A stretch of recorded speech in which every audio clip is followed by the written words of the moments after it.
कहते हैं जहां ना पहुंचे रवि वहां पहुंचे कवि। तो इसी तरह आज मैं एक ऐसी कवित्री को आपके समक्ष लाना चाहती हूँ जिनकी उड़ान तो बहुत भर चुकी है। आप शायद उनके पीछे देख रहे होंगे, उनकी जो कविताएं हैं, कविताओं का भंडार है, और उन्होंने एक पूरी बढ़िया सी मोटी बुक रिलीज की है, अनछुए स्पर्श रिलीज हो गई है वर्ल्ड वाइड। इनका नाम है डॉक्टर सुनीता शर्मा जी। पहले तो ये डॉक्टर है, एलोपैथी की नहीं है, लिटरेचर की है डॉक्टर। तो इनका स्वागत करते हैं। रूपा रापे, नमस्कार जी। नमस्कार रूपा जी। और आपसे मिलकर तो मुझे हमेशा ही अच्छा लगता है। जो हम गपशप मारते हैं ना आपस सेम में। हियर, जी। Same here. सबसे पहले तो तो आपको बहुत बहुत बधाई कि आपकी बहुत ही खूबसूरत सी कविताओं से लेस प्रेस और ओत प्रोत जिसे कहते हैं कविताएं सारी दुनिया में छा गई हैं, और सबने इतनी तारीफ की है इसकी, तो बस कमाल ही है। इसकी कौन सी ऐसी कविता है जिसकी शुरुआत मतलब आपने की, और आपको कैसे लगा कि अनछुआ स्पर्श ये जो टाइटल है ये आपके जहन में कैसे आ गया? एक्चुअली बचपन से ही लिखने का शौक रहा और हमेशा मन में मैं ये सोचती रही कि जो भी अनछुआ है उसको हम कैसे छू सकते हैं। अच्छा। तो जी, तो वो चाहे मानसिक तौर पर हो, चाहे प्रकृति की दृष्टि से हो या जी कुछ, तो हमेशा मन में एक ललक रही कि जो जी। नहीं पाया जा सकता उसको पाने की जो ललक है। तो जब इसका काव्य संग्रह का नाम सोचा मैंने, तो बहुत सारी कविताएं ऐसी थी जिसके अंदर अनछुए स्पर्श की बात कही थी मैंने।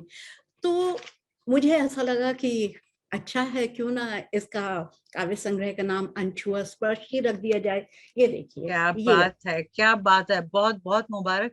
हमारे सब तो देखने वालों की ओर से भी आपको बहुत बहुत बधाइयां हो जी, बहुत बधाइयां, ढेरों बधाइयां। भगवान आपको और भी कहते हैं तो हिम्मत दे कि आप इस तरह पुस्तकें आपकी सीरीज छपती जाए। जी रूपा जी, बहुत बहुत आभार, बहुत बहुत धन्यवाद रूपा जी। और इसी से मुझे याद आ रही है अनछुए स्पर्श की एक कविता जिसके अंदर, मतलब वैसे तो बहुत सारी कविताएं हैं जिसके अंदर अनछुए स्पर्श की बात मैंने कही है, पर अभी हाल ही में एक कविता जो मैंने अनछुए स्पर्श से डाली, तो उसको ऑडियंस से इतना लाइक किया, इतना लाइक किया कि उसके ऊपर 45,000 के आसपास रीच हो गई उसकी। वाह, क्या बात है। मैं खुद हैरान, मैं पता है क्या सोच रही थी, आपको सच बताऊं, जब ये मैं पुस्तक प्रकाशित हो रही थी तो मैं ये सोच रही थी इसको मैं खुद अपने आप ड्राइंग रूम में बैठ के, बेडरूम में बैठकर अपने आप ही पढ़ूंगी, कोई और नहीं होगा। पर इतना ह्यूज रिस्पॉन्स, इतना अच्छा सब लोगों की तरफ से मुझे जो मिला है, प्यार, स्नेह, आशीर्वाद, वाकई में मैं अभिभूत हूँ, मैं अभिभूत हूँ। और मैं कुछ पंक्तियां पढ़ देती हूँ। नहीं, आपके पढ़ने से पहले मैं एक अपनी लिखी हुई पंक्ति पढ़ती हूँ। ओह श्योर, क्यों नहीं रूपा जी, बिल्कुल बिल्कुल। क्या तुम्हें पता है, मन की भी एक देह होती है जो स्पर्श की भूखी होती है। कुछ रूपा ख्वाहिशें ऐसी भी होती हैं जी। जिनकी चाहत हमेशा रहती है। तो मैं जी खाली क्लियर कर देना चाहती हूँ, ये मेरी लिखी हुई नहीं है, सुनीता जी की लिखी है, और इतनी अच्छी मुझे लगी ये जो पंक्तियां थी। मैंने कहा इनसे पूछूंगी इसका मतलब क्या होता है। मन की भूख, देह की भूख। देह की तो पता है सबको कि हाँ क्या भूख होती है, पेट की भी होती है और वैसे भी होती है। लेकिन जी। जो एक हृदय की, मन की भूख होती है, वो क्या है? उसके बारे में थोड़ा सा आप विस्तार से बताइए। रूपा जी, मुझे ये लगता है कि हम सारे शारीरिक या भौतिक भौतिकतावाद में इतने ज्यादा उलझ जाते हैं कि कुछ समझ ही नहीं आता, जबकि हमारी जो रूह है, जो हमारा मन है, वो कहीं ना कहीं प्यासा का प्यासा रह जाता है। क्या बात है। क्योंकि क्योंकि मटेरियलिस्टिक हम लोग इतने ज्यादा हो गए हैं कि हमेशा हमें ये लगता है कि एक अच्छा सा मकान हो, एक अच्छा सा मतलब क्या कहें कि मतलब जिसमें सारे फर्निश्ड अच्छी तरह से हो, गाड़ी अच्छी हो। पर ये देखा जाए ना तो ये सब भौतिकतावादी वाली चीज है। पर मन मन और रूह की जो संतुष्टि है, वो हो सकता है कि आपको सब 2 रोटी में ही मिल जाए। मुझे अपनी एक कहानी याद आ रही है कि जी, उसकी आत्मा की जो तृप्ति हुई, मेरी जो हीरोइन थी पात्र उमा, उसको खाली एक खिचड़ी खाने से और आलू टमाटर की सब्जी और खिचड़ी खाने से उसकी तृप्ति हो गई। आप तो ज़्यादा अब मत कीजिए, मेरा भी दिल करेगा आलू टमाटर की सब्जी और खिचड़ी खाने का। जी, तो यही बात अनछुए स्पर्श की बात है कि रूह की जो तड़फ है, जो मन की जो तड़फ है, वो आप किस तरह से बहुत छोटी-छोटी चीज़ों में आपको खुशियाँ मिल सकती हैं। तो आपको नहीं यही लगता कि आप कहीं फिलॉसफिकल होती जा रही हैं?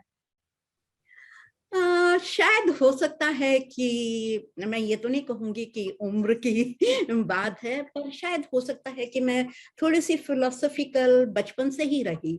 इसीलिए जब भी मतलब वो जो ललक थी अनछुए पलों की या अनछुआ स्पर्श तो नहीं कह सकती, पर जो भी उत्कंठ मेरी इच्छा थी वो इसीलिए डायरी में लिखी जाती थी हमेशा, कहीं न कहीं मैं पहुँच जाती थी शुरू से ही, बचपन से ही मतलब जैसे मैंने होठ संभाला 8th 9th क्लास की मुझे याद है कि मतलब ऐसे ही डायरियाँ लिखी, डायरियाँ लिखी।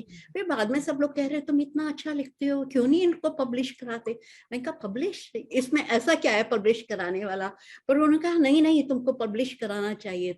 आज से मेरे ख्याल से 20-25 साल पहले मेरे जो मैं गांधारी नहीं, अब देखिए कहाँ माइथोलॉजिकल करेक्टर मैं गांधारी नहीं, वो मेरी काव्य संग्रह मतलब वो मेरा काव्य मैंने संग्रह पढ़ा प्रकाशित। है उसे, मैंने पढ़ा है। अच्छा आपने पढ़ा है जी, कैसा लगा था आपको? बहुत खूब, बहुत खूब।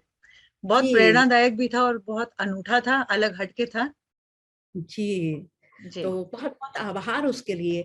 और फिर क्योंकि मैं हाइकूज़ लिखती हूँ, शॉर्ट स्टोरीज़ लिखती हूँ, संस्मरण लिखती हूँ, उपन्यास भी शुरू किया हुआ है और कविताएँ तो मेरी बस बस लिख देती हूँ। बस वो तो मैं करती हूँ। मतलब ये बिल्कुल ऐसा है कि मतलब जो आप कहीं बाहर घूम रहे हैं और फिर घर में आकर जैसे आप निश्चिंत हो जाते हैं कि अब घर में पहुँच गए, तो वो हुँ, लिखने की जो मेरी उत्कंठा है वो ऐसी ही है कि अब घर पहुँच गए और जो मेरी थकान दूर होती है, आप मानेंगे नहीं, थकान मेरी लिखने से दूर होती है। मैं खाना क्या बना बात है। लूँगी, सब कुछ कर लूँगी, खा भी लूँगी, टीवी भी देख लूँगी, पर जब तक मैं लिख ना लूँगी, तब तक मतलब मुझे संतुष्टि नहीं होती है। देख फिर मैं लीजिए, आप मैंने पहले ही कहा था आपको, जहाँ ना पहुँचे रवि, वहाँ पहुँचे कवि। एक तो कवियों की कोई उम्र नहीं होती और जैसे आपने बिल्कुल, कहा, तो आप इसका मतलब है कि आपके इनबिल्ट है, कवित्री जो है वो इनबिल्ट है कि आपको प्रेरणा तो अंदर से ही मिल रही है ना लिखने की। नहीं तो एक जी। शब्द भी नहीं कोई लिख सकता। जी मतलब मैं वैसे ही डायरीज लिखती थी, मैंने कभी ये नहीं सोचा कि ये पब्लिश होंगी। फिर उसके बाद आपको शायद पता नहीं, आपको पता है कि नहीं, फिर मेरा एक कहानी संग्रह निकला जागृति के नाम से। और अच्छा, उसकी कहानियां, हाँ, और उसकी कहानियां इतनी पॉपुलर हुई बहुत सारी मैगजीन्स वगैरह में, और उसके रिव्यूज वगैरह, वो भी 20 साल के आसपास की बात है। और मतलब तब कुछ टेलीफिल्म वगैरह बनाने की सोच रहे थे लोग बाग, और काफी काफी प्रसिद्धि मिली। उससे मुझे याद आया कि मेरी एक फ्रेंड अलका सिन्हा है, वो काफी अच्छा लिखती हैं। मेरी उनसे बात हुई तो उनको मेरी कहानियां ऐसे हूबहू याद हैं। मैं हैरान रह गई कि अरे तुम्हें पता है वो वाला तुम्हारा करेक्टर, और तुम्हें पता है तुम्हें वो याद है। मैं क्या इतनी कहानियां तो मुझे भी अपनी याद नहीं है जितनी उनको याद थी। तो वो कहानी संग्रह जागृति के नाम से। फिर जब मैं यहाँ आई तो थोड़ा सा हॉल्ट बीच में लग गया था, पर फिर सारा मतलब बहुत सारी रचनाएं लिखी हुई हैं डायरीज पे डायरीज। फिर हस्बैंड ने कहा, बच्चों ने कहा, फिर प्रेरणा दी, छपवा लो ना मम्मा, इधर उधर जा रही है सारी, पता नहीं कहाँ कहाँ बिखरी पड़ी हैं। तो फिर इस तरह से ये काव्य संग्रह निकला अनछुए स्पर्श। और आपने बहुत अच्छी कविता पढ़ी, मुझे बहुत अच्छी लगती है आपकी आवाज सुन आप ही की कविता थी जो के। मुझे जी बहुत अच्छी लगी थी, जो आपने फेसबुक पे डाली थी। जैसे जी कि आपने बताया कि आपने इतने सालों से लिखना शुरू किया, इतनी किताबें भी लिखी हैं और उसके जी बाद काफी कुछ लिखती गई हैं और काफी लोगों ने मतलब प्रेरणा तो दी ही दी है, जी पसंद भी बहुत किया है। तो आपको क्या जी कोई अभी तक अवार्ड भी दिया है या मिला है ऐसा किसी तरह से? जी, अवार्ड तो क्या था कि मैं मतलब इंडिया में भी मैं टीचर थी, वहां पर भी हम लोग स्टेट लेवल तक गए थे बच्चों को लेकर, और खुद मेरी कविताएं इवन नाट्य मंच वगैरह से प्रकाशित की। बच्चे खुद मतलब जब मैं नाटक वगैरह लिखती थी उनको वो करते थे, तो काफी अप्रिशिएशन मतलब वो स्टेट लेवल पर कि मतलब बहुत अच्छा किया है। और इसके राइटर जो थी वो डॉक्टर सुनीता शर्मा थी। पर अनछुए स्पर्श पर अभी मुझे विश्व हिंदी अकादमी की तरफ से स्पेशल अचीवमेंट अवार्ड दिया। उसके अलावा जो विश्व हिंदी समिति की तरफ से स्वयं सिद्धा का अवार्ड मुझे दिया गया। क्या बात है। जी, पर मैं सच्ची में बहुत अभिभूत हूँ। मैं बहुत ज्यादा मतलब मुझे नहीं लग रहा था ऐसा, पर मेरे लिए सबसे जो एक और खुशी का क्षण था वो ये था कि मेरी प्रिय जो लेखिका हैं डॉक्टर सूर्यबाला जी, उनके हाथ में मेरी ये पुस्तक गई और उन्होंने मुझे फोन कर कर बहुत बधाई दी और उन्होंने कहा सुनीता बहुत अच्छा लिखा है। तो मैंने उनको बताया कि मैंने कहानी अपनी जो लिखनी शुरू की थी उसकी प्रेरणा आप थी। तो वो इतनी हैरान रह गई, कह रही कि मतलब मैं तो कभी आपसे मिली भी नहीं हूँ, पर ये क्योंकि अनछुए स्पर्श मैंने पढ़ा और मुझे बहुत अच्छा लगा। तो मैं मतलब मुझे बहुत अच्छा लगा जब उन्होंने ये बोला। और मैंने कहा कहीं ना कहीं कहानी लिखने, क्योंकि उनकी एक कहानी थी जो हमारे कोर्स में लगी हुई थी, वो सिंड्रेला का स्वप्न। मुझे नहीं पता आपको याद है कि नहीं। वो हाँ, सिंडर में सोती है एक छोटी सी बच्ची, और उसी से प्रेरणा पाकर मैंने एक आइसक्रीम वाले के ऊपर, मतलब एक बच्चा जो लोहा लंगर उठाता है उसके मन में आइसक्रीम खाने की इच्छा होती है, तो वो मैंने कहानी लिखी थी। तो वो कहानी सब लोगों ने बहुत पसंद की थी। क्या बात है, बहुत खूब। मैंने कहानी का आपका नाम वो जो जी, चौबे जी हैं, जो श्रीमती जी, रति चौबे हैं, जी, उनका जी, भी आपके बारे में काफी कुछ अच्छा सा लिखा हुआ पढ़ा मैंने। मैं हैरान रह गई, मैंने कहा देखो कितने अच्छे अच्छे कलाकार हैं, जो मतलब जो जी, कवि लोग हैं जरूरी नहीं एक दूसरे से मिलते हैं, जो कलाकार लोग होते हैं जरूरी नहीं मिलते हैं। उनकी जो जी, प्रभा होती है या जो उनकी प्रतिभा होती है वैसे ही निखर के आती है, और लोग उसी से ही इतने अभिभूत हो जाते हैं कि उसी से एक दूसरे को बहुत पसंद करना शुरू कर देते हैं और फिर जी, उसमें इंटरेस्ट लेना शुरू कर देते हैं। तो जी, मेरे ख्याल से बिल्कुल। यही यही कुछ रहा होगा। लेकिन आप भी कभी किसी से इंस्पायर हुई हैं आज तक, कि नहीं हुई हैं? जी, मतलब मुझे ये लगता है कि क्योंकि मैं पढ़ती बहुत हूँ, बचपन से ही मैंने बहुत पढ़ा है। और हम्म, फिर पढ़ने के बाद क्या होता था कि मतलब जब आप पढ़ रहे हैं और पढ़ने के बाद आपके मन में धीरे धीरे आप उसको मंथन करते हो, ये क्या लिखा है, क्यों हम्म, लिखा है, हम्म, कैसे लिखा है। तो मतलब जैसे अज्ञेय हैं, महादेवी वर्मा हैं, कई लोग कहते हैं कि मेरी रचनाओं में थोड़ी उनकी छाया पर दिखाई पड़ती है। क्योंकि मैं भी काफी विरह में, मतलब आपने देखा होगा कि मेरी जो ज्यादातर कविताएं होती हैं वो विरह में परिपूर्ण होती हैं। तो अभी जब रति जी ने ये कहा कि भाई मैं उनको मीरा भी कह सकती हूँ, पर वो मतलब ये कहने की बातें हैं, ऐसा कुछ नहीं है। पर मतलब कविताओं में जो विरह की प्रधानता है तो वो अज्ञेय हैं, या फिर आपके जो मुक्ति बोध हैं, और उसके अलावा यशपाल जी हैं, ये अ, सब मेरे मतलब ख्याल से दिन तो दुष्यंत कुमार की भी आई थिंक जो काफी कविताएं हैं। हैं उनका बहुत इम्प्रेशन मेरे ऊपर बहुत पड़ा है जी। ये एक पत्थर तबीयत एक से जरा पत्थर उछालो उछालो जी, यारो। बिल्कुल बिल्कुल। बिल्कुल बिल्कुल। तो ये सब जो कवि का मतलब काफी प्रभाव, और कृष्णा सोप्ती पर जब मैंने शोध कृष्ण किया, सोप्ती, जी, तो कृष्णा सोप्ती भी कहीं ना कहीं, और सूर्य बालाजी मृणाल का पांडे हैं जो उनकी लाल छोटी पांडे छोटी कहानी। हैं, जी मृदुला गर्ग हैं। जी। तो और आजकल काफी अच्छा लिखा जा रहा है, देखा जाए अच्छा लिखा जा रहा है। अच्छा, तो आपको इतने सारे एप्रिसिएशन, इतने सारी कविताएं लिखी, तो अभी तो आप सोशल मीडिया पे बहुत एक्टिव भी हैं, तो जी, आपको सबसे अच्छा आज तक किसका, वैसे तो सारे ही अच्छे होंगे, सबने आपको आपकी तारीफ की होगी, सबसे ऐसा क्या कमेंट था जिसने आपके हृदय को झंकृत कर दिया या छू लिया? अभी जो कृष्ण बख्शी जी एक बहुत अच्छे काव्य लिखते हैं, कविताएं लिखते हैं, कवि हैं, और उन्होंने मेरी कविता के ऊपर बहुत अच्छा कमेंट किया, और वो भी यही कविता थी जिसके अंदर ये जो अभी आप पढ़ रही थी अच्छा उसके ऊपर पढ़िए, आप पढ़िए, आपके जुबानी पढ़ूं? बहुत अच्छी लगेगी, बिल्कुल। जी मैं पढ़ती हूँ। क्या तुम्हें पता है, मन की भी एक देह होती है जो स्पर्श की भूखी होती है।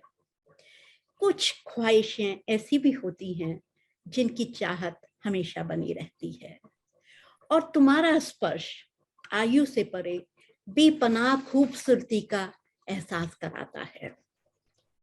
तेरा अनछुआ स्पर्श अभी तक ना जाने कैसे रखा है वहीं, तुम क्या बात। मिलो तो तुम्हें छू कर बताऊं। तुम्हारे अनछुए स्पर्श से न जाने कैसे कोमल किस्लें पत्तियां तो कलियां खिल आई हैं। ख्यालों के भंवरे मंडराने लगे हैं। तुम आओगे तो यह ले जाओगे, पर रूहे स्पर्श कैसे ले जा पाओगे, क्या पर बात है, रूहे स्पर्श कैसे ले जा पाओगे। बहुत खूब, बहुत खूब। बहुत बहुत आभार रूपा जी। उसकी आगे क्या इरादा है मैडम? बस लिखने का ही इरादा है, हर एक क्षेत्र में जहां भी लिख सकते हैं। उपन्यास भी है, कहानियां भी हैं, लघु भी हैं, लघु कथाएं हैं, और मैंने बाल गीत लिखने शुरू कर दिए हैं रूपा जी। क्या बात है, वो तो मुझे बहुत काम आएंगे। क्योंकि हम जी बाल विकास बच्चों को पढ़ाते हैं, तो बिल्कुल, बाल गीत उनके। में लिखती जी जी, हूँ। और भी कुछ प्रोजेक्ट्स हाथ में हैं जिनको अभी मैं बताना नहीं चाहूंगी, थोड़ा सा सस्पेंस भी कभी कभार रहना बिल्कुल चाहिए।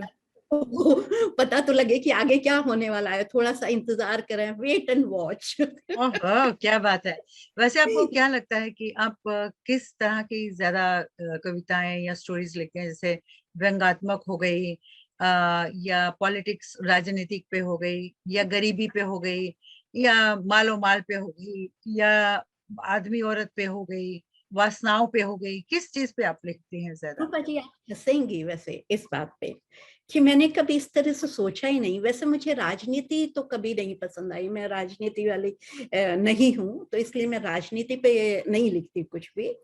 पर जो भी घटना कहीं पर भी घटती है और मेरे दिल को छू जाती है, तो वो कहीं ना कहीं या तो कवि के रूप में बाहर निकलते है या कहानी के रूप में निकलती है। तो इसलिए मेरा कोई ऐसा विषय नहीं है। पर हाँ, जब लोग बाग जो ज्यादा पसंद करते हैं, वो मेरे काव्य के रूप में विरह जो आता है वो उनके दिल को छूता है। तो मेरा जो सुनीता के दिल से ब्लॉग है, तो वो लोग हमेशा यही कहते हैं कि सुनीता अभी मैं वहां पर एक कहानी लिख रही हूँ कब तक, और उसको कई बार मैं अपनी वॉइस में भी मतलब ऑडियो बनाकर डाल देती हूँ। उसके ऊपर भी इतने अच्छे कमेंट्स आ रहे हैं, पर वो कब तक जो है, मैं ये सोच रही थी कि कब मैं तक आएगा, कब तक पूरा होगा? रहेगा। पर आप हंसेंगी कि जब मैंने वो कहानी शुरू की थी तो मैं ये सोच रही थी कि उसको 1-2 एपिसोड में खत्म कर दूंगी, मतलब ज्यादा जैसे 3 हो जाएंगे, 4 हो जाएंगे। पर वो लोगों को इतनी अच्छी लगी कि मतलब अब मेरे जो पाठक हैं वो कहते हैं कि नहीं, आगे आगे बताओ, आगे क्या होना है। और मैंने उनसे ऐसे ही एक बार जैसे कमेंट्स डालते हैं आप, तो मैं उनसे ये कह रही थी, मैंने उनसे ये कहा कि लगता है आपको ये श्रेया की कहानी पसंद आ रही है, श्रेया और सौरभ की, तो क्या आप सौरभ का दृष्टिकोण भी जानना चाहेंगे। इतने सारे उनके कमेंट्स आ गए, हाँ हाँ सौरभ के बारे में भी बताओ, सौरभ के।